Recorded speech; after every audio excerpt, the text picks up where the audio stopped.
करवा चौथ स्पेशल शुद्ध और सात्विक भोजन की रेसिपी। इस रेसिपी को बनाने के लिए सबसे पहले मैंने चावल को बॉयल होने के लिए चढ़ा दिया हुआ है। तो चलिए, जब तक चावल पक रहा है तब तक मैं कढ़ी पकौड़ा के लिए चना दाल को पीस कर रेडी कर लेती हूँ। मैंने चना दाल को 2 घंटे पहले अच्छी तरीके से धोने के बाद इसे फूलने के लिए छोड़ दिया था। अब ये बिल्कुल रेडी हो चुका है। तो चलिए मैं इसका फ़ाइन पेस्ट बनाकर रेडी कर लेती हूँ। चना दाल का फ़ाइन पेस्ट बनाने के लिए सबसे पहले मैं डालूँगी ग्राइंडर जार के अंदर 1 इंच अदरक का टुकड़ा और 2 हरी मिर्च। मैंने अदरक, हरी मिर्च और चना दाल को फ़ाइन पेस्ट बनाकर रेडी कर लिया है और यहाँ चावल भी बिल्कुल अच्छी तरीके से कुक हो चुका है। तो चलिए मैं चावल के पानी को निथार देती हूँ। मैंने चावल को रेडी कर लिया है। तो चलिए अब कढ़ी बनाना शुरू करते हैं। कढ़ी पकौड़ा बनाने के लिए मैंने जो चना दाल का पेस्ट बनाया था उसको मैंने 2 बर्तनों में रख दिया है, एक पकौड़ा के लिए और एक कढ़ी के लिए। कढ़ी पकौड़ा बनाने के लिए मैं सबसे पहले पकौड़ा वाले बर्तन में रखूँगी अजवाइन। अजवाइन डालने के बाद मैं डालूँगी टर्मरिक, स्वाद के हिसाब से नमक, हींग डाल दूँगी थोड़ा सा मैं। उसके बाद मैं डालूँगी थोड़ा सा बेकिंग पाउडर और इसे मैं अच्छी तरीके से मिक्स कर लेती हूँ। मैंने दाल को बिल्कुल अच्छी तरीके से मिक्स करके रेडी कर लिया है और यहाँ तेल भी गर्म हो चुका है। तो चलिए पकौड़ा बनाना शुरू करते हैं। पकौड़ा को एक साइड से मीडियम फ्लेम के ऊपर पकते हुए लगभग 2 मिनट हो चुका है। तो चलिए मैं इसे पलट देती हूँ और इसे दूसरे साइड से भी गोल्डन ब्राउन होने तक फ्राई कर लेती हूँ। मैंने पकौड़ा को दोनों साइड से गोल्डन ब्राउन होने तक फ्राई करके रेडी कर लिया है। तो चलिए अब इसे प्लेट में डाल देते हैं और इसी तरीके से मैं सभी पकौड़ा को फ्राई करके रेडी कर लेती हूँ। मैंने सभी पकौड़ा को फ्राई करके रेडी कर लिया है। अब मैं इसी ऑयल के अंदर डालूँगी कढ़ी बनाने के लिए फ़ोरन, जिसमें लिया है मैंने क्यूमिन सीड और मेथी दाना, जीरा और मेथी लिया है मैंने, और 1 सूखी हुई लाल मिर्च। साथ ही मैं डालूँगी करी लीफ। करी लीफ को हल्का सा फ्राई करने के बाद मैं डाल दूँगी कुछ मसाला, जिसमें हल्दी, मिर्ची और धनिया पाउडर है। मसाला को हल्का सा फ्राई करने के बाद मैं डाल दूँगी गर्म किया हुआ पानी। अब मैं मसाला को थोड़ी देर के लिए पकने दूँगी। जब तक मसाला पक रहा है तब तक मैं बेसन का और दही का घोल बनाकर तैयार कर लेती हूँ। बेसन और दही का घोल बनाने के लिए मैं डाल दूँगी बेसन के अंदर 1/2 कप दही। बेसन और दही को मैंने बिल्कुल अच्छी तरीके से फेंट कर रेडी कर लिया है और यहाँ मसाला में भी बॉयल आ चुका है। मसाला पककर बिल्कुल रेडी हो चुका है। तो चलिए मैं बेसन के घोल को मसाला के अंदर डाल देती हूँ और साथ ही मैं डाल देती हूँ ज़रूरत के हिसाब से पानी। पानी डालने के बाद कढ़ी को चलाते हुए उबाल लेना है। कढ़ी में बिल्कुल अच्छी तरीके से उबाल आ चुकी है, आप देख सकते हैं। अब मैं इस स्टेज पे डालूँगी स्वाद के हिसाब से नमक और साथ ही मैं डालूँगी हींग और इसे मैं अच्छी तरीके से मिला दूँगी। मिलाने के बाद इसे मीडियम फ्लेम के ऊपर 8 से 10 मिनट तक पकने दूँगी। जब तक कढ़ी पक रहा है तब तक मैं शाही पनीर के लिए मसाला तैयार कर लेती हूँ। शाही पनीर का मसाला तैयार करने के लिए मैंने लिया है 3 मीडियम साइज़ के टमाटर, 1 मुट्ठी काजू लिया है, 1 हरी मिर्च लिया हुआ है मैंने, 1 इंच अदरक का टुकड़ा है और थोड़े 8 से 10 काली मिर्च है। तो चलिए मैं इन सभी चीज़ों को ग्राइंडर जार के अंदर डालकर फ़ाइन पेस्ट बनाकर रेडी कर लेती हूँ।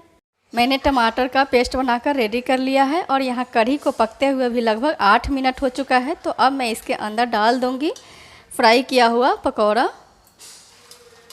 पकौड़ा डालने के बाद मैं कढ़ी को 2 मिनट के लिए और कुक कर लूँगी। कढ़ी को 2 मिनट तक उबालने के बाद मैं डालूँगी कढ़ी के अंदर गरम मसाला 1/2 टीस्पून। गरम मसाला डालने के बाद मैंने कढ़ी को बिल्कुल अच्छी तरीके से मिक्स करके रेडी कर लिया है। आप देख सकते हैं कितनी अच्छी सी कढ़ी बनकर तैयार हो चुकी है। तो चलिए कढ़ी को मैं अब गैस से नीचे उतार देती हूँ और शाही पनीर बनाना शुरू करती हूँ। शाही पनीर बनाने के लिए मैंने चूल्हा के ऊपर गैस के ऊपर कढ़ाई चढ़ा दिया है। कढ़ाई के अंदर मैं डालूँगी लगभग 2 टेबल स्पून घी, देसी घी। घी जब हल्का सा गर्म हो जाए तब मैं डालूँगी इसमें क्यूमिन सीड, जीरा और सिनेमन स्टिक, दालचीनी, पिसा हुआ ग्रेवी टमाटर का ग्रेवी डालने के बाद मैं डालूँगी टर्मरिक पाउडर, हल्दी पाउडर।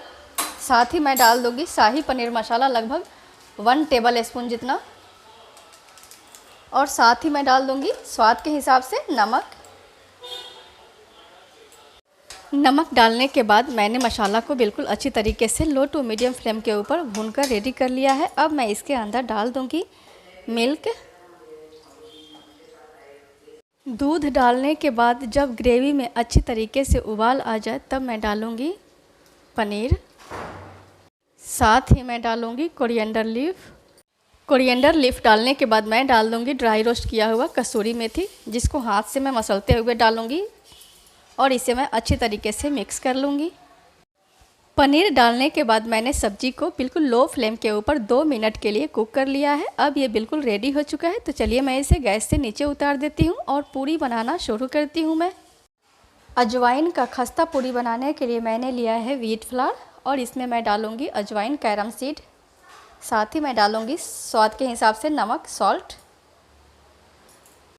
अब मैं इसके अंदर डालूँगी देसी घी और इसे मैं अच्छी तरीके से मिक्स करके नॉर्मल पानी की सहायता से सॉफ्ट डो लगाकर रेडी कर लेती हूँ।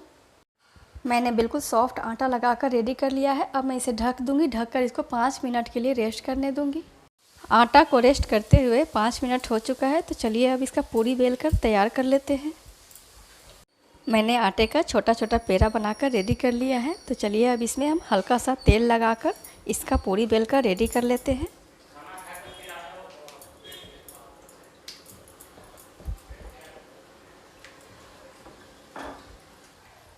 मैंने पूरी बेलकर रेडी कर लिया है। तेल बिल्कुल अच्छी तरीके से गर्म हो चुका है, तो चलिए पूरी को फ्राई कर लेते हैं। मैंने पूरी को दोनों साइड से अच्छी तरीके से गोल्डन ब्राउन होने तक फ्राई कर लिया है, तो चलिए मैं इसे प्लेट में डाल देती हूँ और इस तरीके से मैं सभी पूरी को फ्राई करके रेडी कर लेती हूँ। अब मैं इसी तेल के अंदर कुछ पापड़ भी फ्राई कर लेती हूँ।